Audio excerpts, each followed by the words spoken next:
semuanya. Jadi sebelum masuk materi, izinkan saya untuk memperkenalkan anggota kelompok dari kelompok 5. Itu yang pertama, perkenalkan nama saya Safindra Fadila dengan NIM 4444220099. Perkenalkan, nama saya Bonaventura Evano Giras dengan NIM 4444220062. Saya Widya Priyaliani dengan NIM 444220074. Saya Ferdinand Sonjaya dengan NIM 4444220061.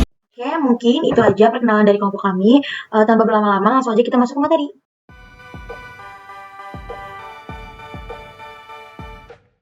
Ya, jadi saya akan memberikan informasi sedikit tentang mineral. Jadi apa sih itu mineral? Mineral itu adalah zat anorganik alami dalam tubuh yang diperlukan dalam jumlah kecil untuk fungsi fisiologis. Nah, contoh fungsinya ini adalah pertumbuhan, perkembangan, dan pemeliharaan tubuh. Selanjutnya, saya akan menjelaskan tentang klasifikasi mineral. Klasifikasi mineral umumnya diklasifikasikan menjadi 2 kelompok. Klasifikasi yang pertama itu adalah mikromineral. Jadi mikromineral ini dibutuhkan kurang dari 100 mg per hari. Nah, contohnya ini adalah besi, seng, tembaga, mangan, yodium, selenium, dan molybdenum. Selanjutnya itu ada makromineral. Makromineral itu dibutuhkan oleh tubuh dalam jumlah lebih dari 100 mg per hari. Contohnya itu adalah kalsium, fosfor, magnesium, natrium, kalium, klorida, dan sulfur. Selanjutnya ada regulasi mineral. Regulasi mineral ini diatur dalam Peraturan Menteri Kesehatan Nomor 28 Tahun 2019 tentang angka kecukupan gizi yang dianjurkan untuk masyarakat Indonesia. Jadi peraturan ini mencakup rekomendasi asupan harian untuk berbagai mineral. Kemudian ada batas mineral dalam tubuh. Jadi batas maksimal mineral dalam tubuh bervariasi tergantung pada jenis mineral. Nah, ada beberapa contoh nih yang ada di kehidupan kita sehari-hari. Yang pertama itu ada kalsium. Jadi batas maksimal kalsium untuk orang dewasa adalah 2.500 mg per hari. Kemudian ada besi. Nah, besi ini untuk orang dewasa itu adalah 45 gram per hari. Kemudian ada seng. Untuk seng itu batas maksimalnya bagi orang dewasa adalah 40 mg per hari.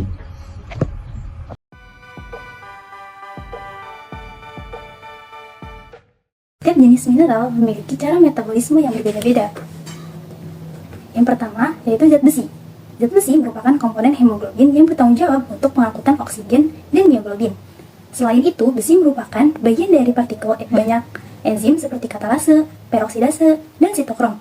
Besi diserap di duodenum dan usus halus dalam bentuk Fe2+. Setelah diserap, ia bergabung dengan apoferitin di mukosa saluran cerna dan terbentuk feritin, di mana besi berbentuk Fe3+. Di dalam darah, zat besi diangkut melalui transferin. Zat besi disimpan di hati dalam bentuk feritin. Yang kedua yaitu kalsium. Kalsium merupakan komponen tulang yang penting. Terlebih lagi, ini adalah penggerak enzim dan berperan dalam konduksi impuls bioelektrik, pembukuan darah, kontraksi otot, peradangan, dan sekresi hormonal. Kalsium diserap di usus kecil dengan adanya bentuk aktif vitamin D atau kalsitirol. Yang ketiga yaitu magnesium. Magnesium merupakan komponen tulang dan berperan dalam konduksi saraf dan proses ribosom. Magnesium diserap di usus kecil dalam proses transport pasif akibat elektrokimia, perbedaan gradien, dan dalam proses difusi terfasilitasi dengan partisipasi melastatin, potensial reseptor sementara atau TRPM6 protein. Yang keempat yaitu fosfor. Fosfor merupakan elemen struktural tulang, nukleat asam, dan senyawa pemindah energi seperti adenonin trifosfat atau ATP.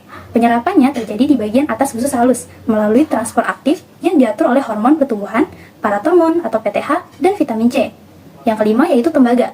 Tembaga merupakan bagian struktural dari sejumlah enzim, mengambil bagian dalam transmisi saraf, dan menstabilkan membran sel neuron. Tembaga diserap di usus kecil dengan partisipasi pengangkut protein CTR1 dan ATP7A. Yang keenam yaitu seng.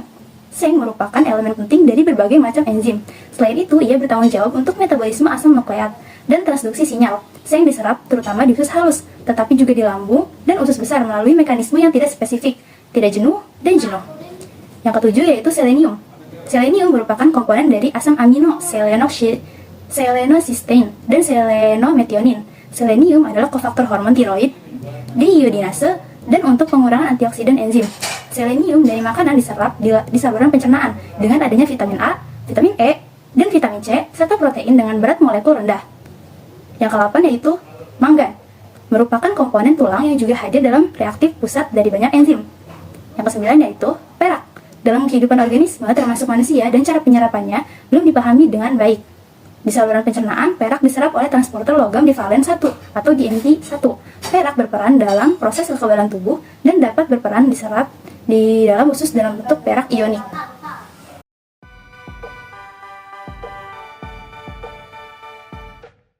Selanjutnya ada fungsi mineral dan faktor yang mempengaruhi metabolisme mineral. Nah, mineral ini memegang peranan penting dalam pemeliharaan fungsi tubuh, baik tingkat sel, jaringan, organ, maupun fungsi tubuh secara keseluruhan. Salah satu fungsi utama mineral adalah pembentukan dan pemeliharaan struktur tulang dan gigi seperti yang dilakukan oleh kalsium dan fosfor. Selain itu, kalsium juga dapat berperan dalam kontraksi otot, fungsi saraf, dan pembekuan darah. Sementara untuk fosfor merupakan bagian dari molekul ATP yang menyimpan dan mentransfer energi dalam sel. Nah, mineral juga berfungsi dalam regulasi enzim dan hormon. Misalnya, sel yang mendukung fungsi sistem kekebalan, sementara yodium diperlukan untuk produksi hormon tiroid yang mengatur metabolisme. Mineral seperti natrium, kalium, dan klorida juga dapat membantu menjaga keseimbangan cairan dan elektrolit, penting juga untuk fungsi seluler dan keseimbangan asam basa. Nah, fungsi mineral yang beragam ini menegaskan betapa pentingnya peran mineral dalam menjaga kesehatan dan fungsi tubuh yang optimal. Kekurangan atau kelebihan mineral dapat menyebabkan berbagai masalah kesehatan, sehingga sangat penting untuk memastikan asupan yang memadai melalui diet seimbang. Selanjutnya untuk metabolisme mineral, yaitu mencakup sejumlah proses biokimia yang terjadi dalam tubuh untuk pengambilan, transportasi, penggunaan, dan pengeluaran mineral atau unsur mineral tertentu yang esensial bagi kesehatan dan fungsi tubuh. Metabolisme mineral ini dipengaruhi oleh beberapa faktor internal dan eksternal.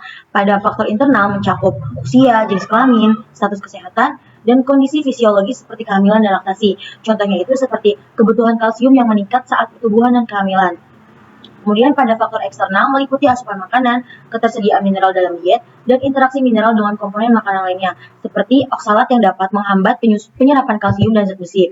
Selain itu, paparan terhadap toksin dan polutan, serta stres, aktivitas fisik, dan obat-obatan juga dapat mempengaruhi penyerapan dan ekskresi mineral.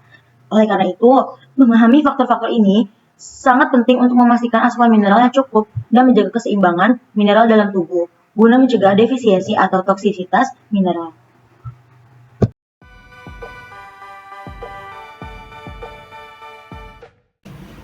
Ya, jadi seperti yang kita tahu, mineral memegang peranan yang cukup penting dalam metabolisme tubuh, sehingga perlu dijaga keseimbangannya.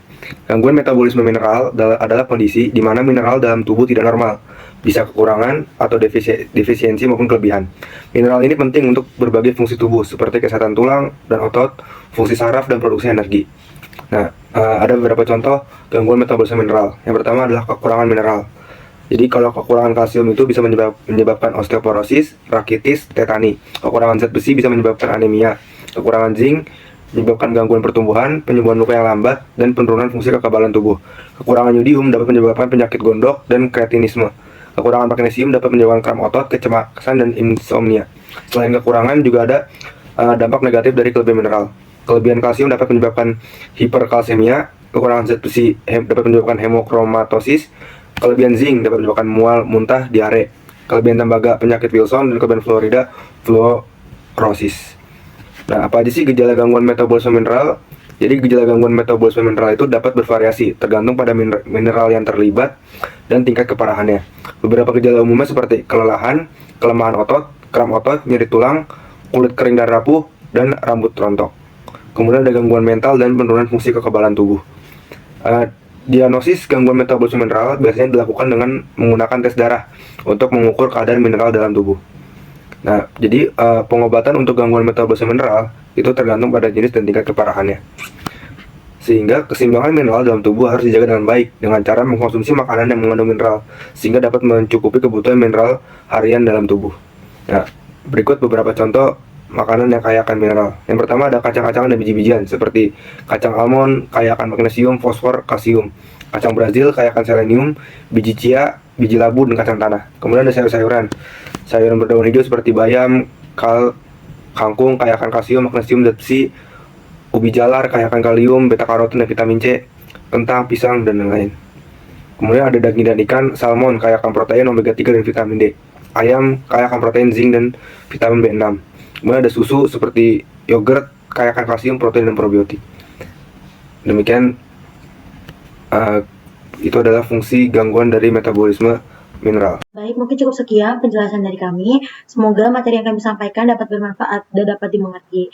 Oke, kurang lebihnya mohon maaf. Assalamualaikum warahmatullahi wabarakatuh.